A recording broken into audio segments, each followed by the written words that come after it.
How to get wider sounding tracks. This is Adam from AM Music. I teach music production and mix and master music. There are a load of different ways that you can get your tracks to sound wider. I want my track to sound louder and I want it to sound wider is the brief I most often get when I receive a track for mastering. Whilst we certainly can do this at mastering, you can also do a lot with your mix and even better with your arrangement. So here are a few things you can do to make your mix sound wider. Number one, hard pan your instruments. This is probably the most simple and obvious. If you're doing, for instance, rock or indie, then what you might want to do is pan one guitar left, one guitar right, hard pan both of those, and then you're immediately going to have a very wide sounding guitar.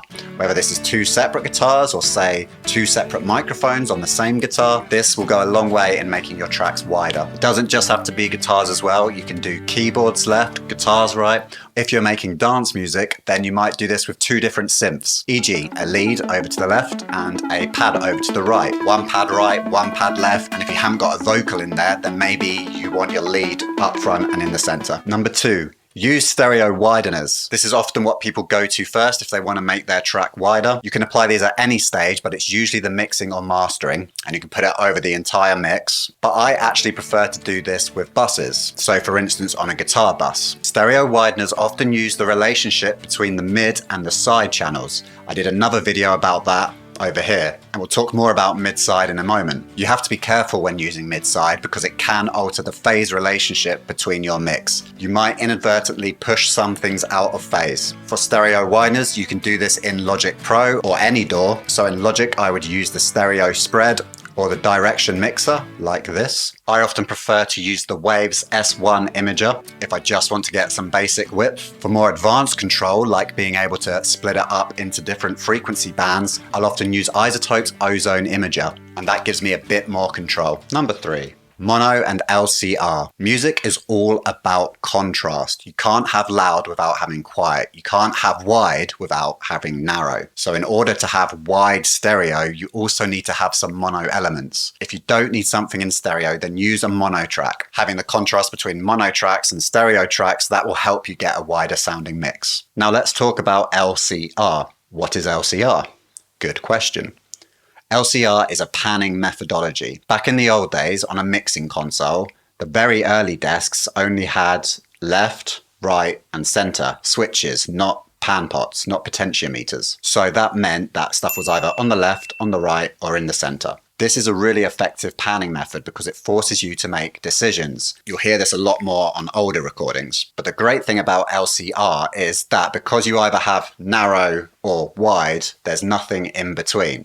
So this contrast between the center and the left or the right really makes things sound wider because you've got something central, narrow, mono, and then all of a sudden you have something over to the right or over to the left. And that contrast really makes things sound wide. I often use LCR mixing, but sometimes if I do want a little bit more variation, I then sometimes do what I call half LCR. So I've got 5 positions to choose from. I've got hard left, hard right, moderate left, moderate right, and center. And that's the way I quite often do my panning. Number 4, use Midside EQ. Midside EQ is one of the best ways to increase width in your mixes. If you boost the side channel in the mids or high mids or even higher frequencies, then you can increase the perceived amount of width. You can also get a similar approach by cutting the low frequencies on the mid channel. To do this, I'll often use FabFilter Pro Q, but you can also do Logic Pro's stock EQ. Just remember that we do need to be careful when adjusting the mid-side balance because it can introduce phase issues. And I tend to use this as a mastering tool, so you may not wish to use it when you're doing your arrangement and maybe even your mixing. I tend to use this to make corrections or slight enhancements when I'm doing mastering for other artists. Number 5, upside down Christmas trees. What? So this sounds weird, I agree. When you think about your production, your song, what you can do is think of the shape of an upside down Christmas tree or an upside down triangle. This triangle represents width. At the point, we've got low sounds, low frequency sounds, sub, bass, and as you go up higher, higher, higher, higher, then you can introduce more width. Because lower sounds or bass frequencies or anything, say, under 500 hertz is a lot more omnidirectional, it's harder to locate that sound source. I forget, but I think due to the longer wavelength, but because it's harder for our ear to pinpoint where that sound is coming from, it makes sense for us to keep that sound more in the center. It can also sound quite off-putting if the bass is panned over to the left. There's too much energy off to one side and it kind of makes your mix feel a bit unbalanced on the left-right plane. Let me use this analogy of a car. If you hear a car playing music and it goes past your house, all you hear is the bass and you can't really tell where it's coming from. It could be coming from all over. However, if you hear a car horn, chances are you can be like, oh, that was over there. And our ears can pinpoint the location of higher frequencies much easier than they can sub frequencies or bass frequencies. So having the bass quite mono and quite narrow and having the high, mid or treble frequencies higher is a great way to approach mixing. This works particularly well for dance music because club systems are often in a mono configuration. We want very low, powerful subs and basses, so we want them to be central and mono. So this upside down Christmas tree method is an alternative to the LCR method. Okay, number 6, let's talk about reverbs and delays. So adding reverb and delay definitely adds space to your mix, and space can be perceived as width, but also having a clear separation between center, left and right, as we discussed earlier, helps that perception of width, whereas reverbs can actually spread that. That can kind of muddy where the sense of center and the extremes are. So although there's more space, it might not actually sound wider if we're not careful about how we approach it. So what you can do is this.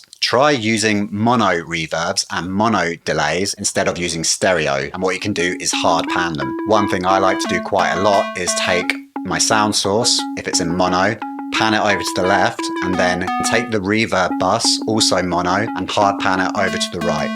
And that will get you a really wide sound. The right reverbs and delays can also make a difference as well. You can also try the Haas effect trick, which is taking a sound source, panning it left, and then duplicating it and panning it right, but also adding a millisecond delay. Generally about 30 seconds works well here, and that will get you a wide sound. Because you've duplicated it, you have to be careful that when you sum it to mono, it doesn't collapse because it's out of phase. So check the phase when you do this. There you have it. 6 different factors to think about when you want to add more width to your songs. I hope this was helpful. If you have any of your own tricks, please put them in the comments. And if you ever need some feedback on your mixes or you're interested in mastering, then please feel free to contact me. Take care. See you on the next one.